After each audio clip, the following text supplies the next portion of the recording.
Let's call people be Brandy Fidel. Your Honor, on this case, we want to try to accomplish a couple things today. I have to do some paperwork with Ms. Fidel with regards to a written plea agreement, advice rights forms and things of that nature. So we want to try to accomplish that. So I have to get that from Ms. Goodrich. So if we could. You want me to pass the case? Or you want to sit with her in the jury box and do that? Is that okay? Or? If Ms. Goodrich has it, I can certainly. Well, let me see. Are we? And I can. No, I can probably do it. No, it's all ready. We talked about it. So Let's go off the record for. All right.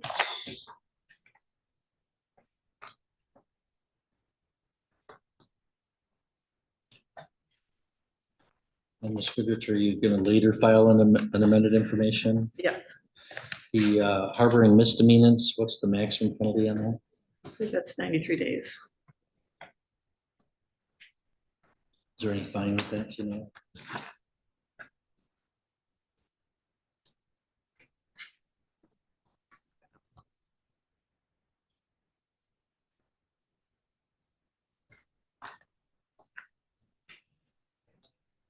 Ms. Fidel, would you please stand and raise your right hand as best you can? Just swear to tell the truth, the whole truth, and nothing but the truth, so help you God. You can be seated. Ms. Fidel, a guilty plea hearing is an important event. It includes the waiver of constitutional and other rights that you have, so I want you to listen carefully. If you have a question, ask it. If you need more time with Mr. Klein, you just let us know, okay? Your Honor, that is 93 days and or $500 fine. Okay. All right, so Ms. Fidel, I have to advise you of the maximum penalty that you could face for these charges. In file 7038, harboring misdemeanors is a misdemeanor punishable by a maximum of 93 days in jail and or a $500 fine. And in file 7039, count 2, possession of methamphetamine is a felony punishable by a maximum of 10 years and or a $15,000 fine. Do you understand the maximum penalty for both of those files? Yeah. Are you on probation or parole? No, Your Honor. And did you read and understand the rights listed on the advice of rights form? Yes, sir. Do you have any questions for me or Mr. Clayton about any of those rights? No. Do you understand that if you plead guilty, you give up those rights? Yes, sir. Is that what you're choosing to do today? Yes, sir. If I accept your plea, you give up any claim that it was caused by promises beyond the plea agreement or by any threats. Do you understand that? Also, when you enter a plea, you lose the right to appeal. And if you want to appeal, you have to seek permission by filing an application. The types of issues you could raise on an appeal after you plead are very limited, much more limited than if you were convicted after trial. Do you understand that? Yes, sir. The plea agreement provides in exchange for your plea to those charges, the prosecutor will dismiss the other charges. And in the felony file, there's a sentence agreement for 7411, which would be a non-public file for probation. And if you successfully complete that probation, it'd be dismissed with no public record of your conviction. Do you understand that agreement? Yes, sir. Mr. Klein, is that a full, fair, and accurate statement of those terms? It is. Ms. Fidel? Yes, Ms. Fidel, that sentence agreement for 7411 is not binding on me, meaning I don't have to follow it at sentencing, but if I didn't follow it, you would be allowed to withdraw your plea, not having gotten what you bargained for. Do you understand that? Yes, sir. There is an important exception to that. If you were to engage in any misconduct between now and your sentencing, say by not showing up for court, absconding on a bond, violating conditions of your bond, or committing new offenses.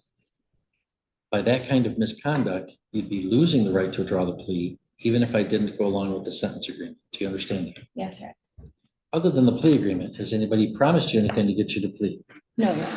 Has anybody threatened you? No, Your Honor. Is it your own free choice to do so? Yes, sir.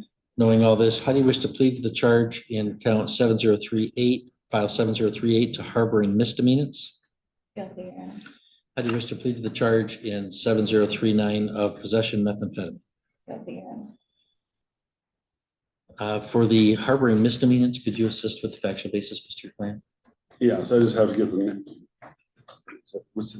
It was February 24. I was more concerned about this thing.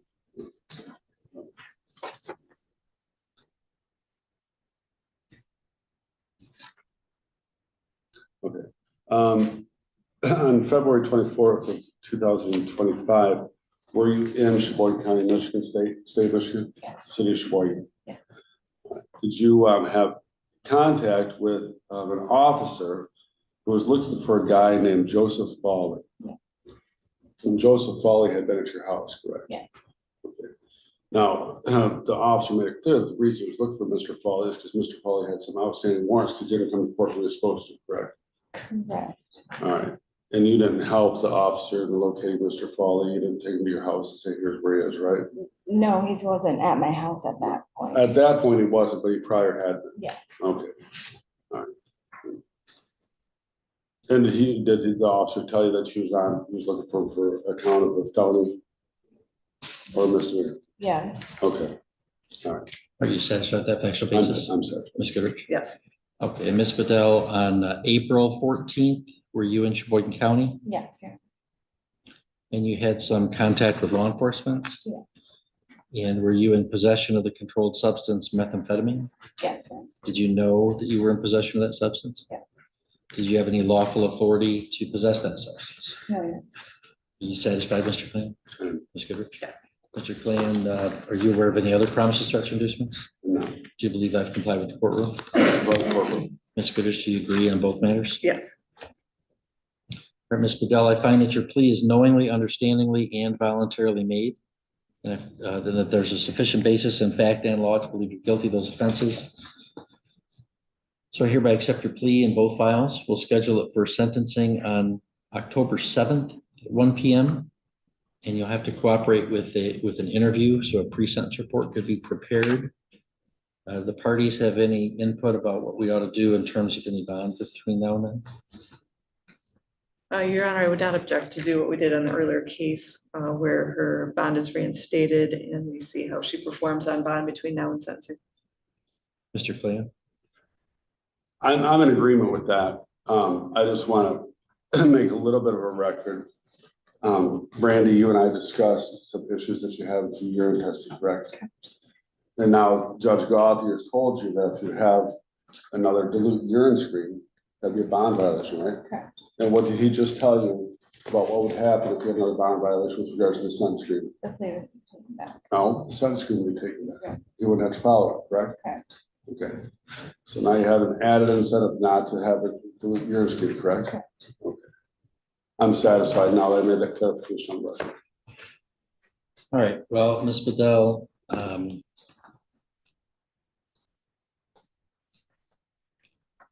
going to reinstate your bond with the same conditions.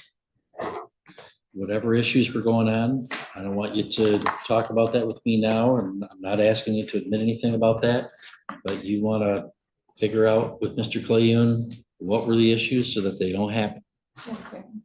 If the issues were that you were just not able to stop using, there are other ways we can approach that by getting you into either inpatient or outpatient treatment, and we'd be glad to help with that stuff.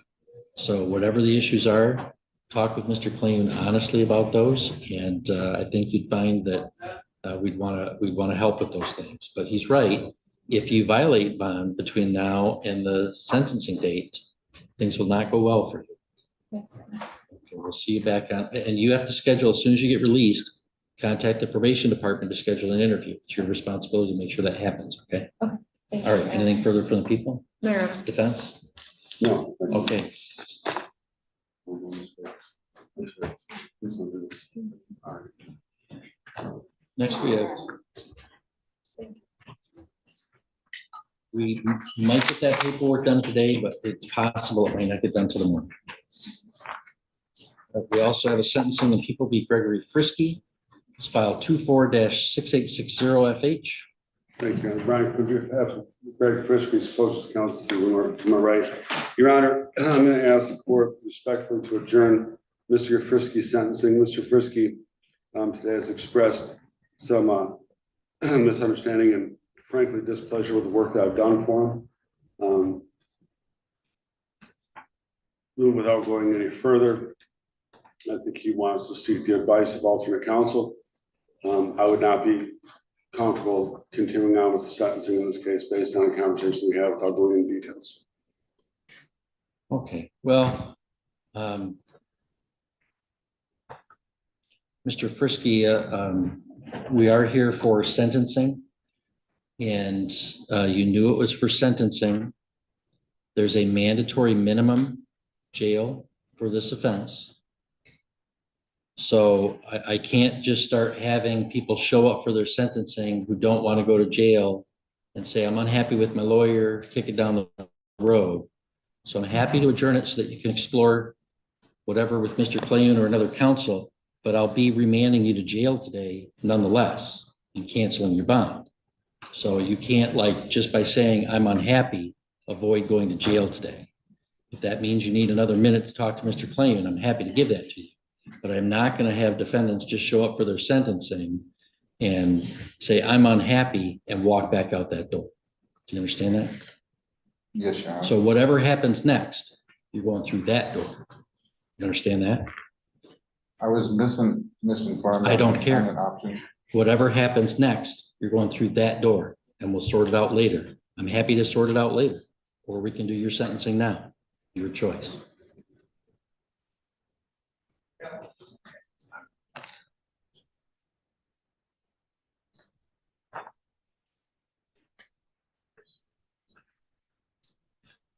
Going forward when you don't feel comfortable with that either. So we'll continue the sentencing to September 9th so that it's less than the mandatory minimum amount. So it won't prejudice Mr. Frisky at all. We'll continue the sentencing to September 9 at 1:20 p.m.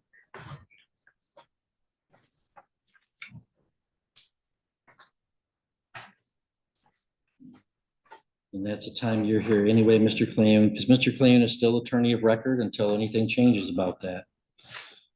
And I am going to order Mr. Frisky's bond to be canceled and remanded to the custody of the Sheboygan County Sheriff until further order of the court.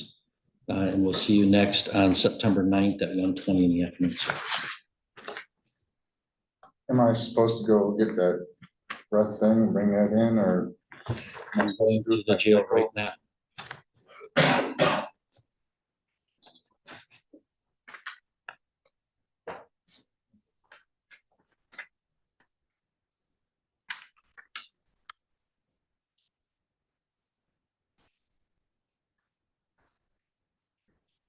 I'm sure I can get it back.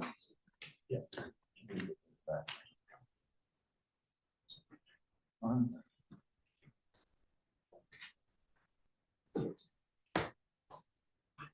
I've gotten this, I've got to turn him. Is that all you have, Mr. Clayton? I'll bring in Mr. Frisky. Your Honor, I do have that amended on Fidel. Okay. Mr. Clayton. Thank you. Time to break this one down. The hearings for People v. Brandy Fidel and People v's Gregory Frisky gave us two very different moments in the life cycle of a criminal case. One a straightforward guilty plea with a lifeline attached, the other a tense sentencing detour when the defendant balked at the last minute. Brandy Fidel's case was handled with care and clarity. She pled guilty to 2 charges, a misdemeanor for harboring and a felony for possession of methamphetamine. Judge Aaron J. Gauthier methodically walked her through the rights she was giving up and the maximum penalties she faced, 93 days for the misdemeanor, up to 10 years for the felony. The plea deal included a 74-11 agreement, meaning that if she successfully completed probation, the felony conviction could ultimately disappear from her public record. Defense counsel emphasized that she understood the stakes, even referencing prior issues with dilute urine screens and warning her that another violation would blow up the deal. Judge Gauthier echoed that point, urging her to be honest with her lawyer about whatever struggles were behind those tests and reminding her that treatment options exist. He reinstated her bond with conditions, effectively giving her the chance to prove herself before sentencing. The atmosphere here was calm, almost encouraging, structured accountability with an opportunity for rehabilitation. Meet Gregory Frisky, whose sentencing hit a wall when he told the court he was unhappy with his lawyer. Defense counsel confirmed that Frisky wanted new representation and didn't feel comfortable proceeding. Judge Gauthier's response was blunt but fair. He would adjourn sentencing to allow Frisky to sort out his concerns, but he wasn't going to let him walk out the door to avoid the mandatory minimum jail time attached to his offence. The judge cancelled his bond and remanded him to custody, making it clear that dissatisfaction with counsel doesn't equate to a free pass from jail.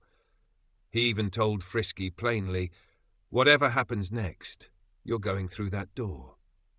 That moment captured Gauthier's balancing act, protecting a defendant's right to counsel while preventing gamesmanship from undermining the process. The ovum tone was markedly different between the two cases. Fidel's hearing carried a constructive, even hopeful note, with everyone aligned on the path forward if she stayed compliant. Frisky's, by contrast, was terse and edged with frustration, underscoring that courts won't indulge last-second attempts to dodge sentencing. Both, however, showed Judge Gauthier's consistency, patient with those making genuine efforts, but firm with anyone testing the limits of fairness. If you found this hearing insightful, consider subscribing, hitting the bell, and letting me know your thoughts in the comments below. I read every one.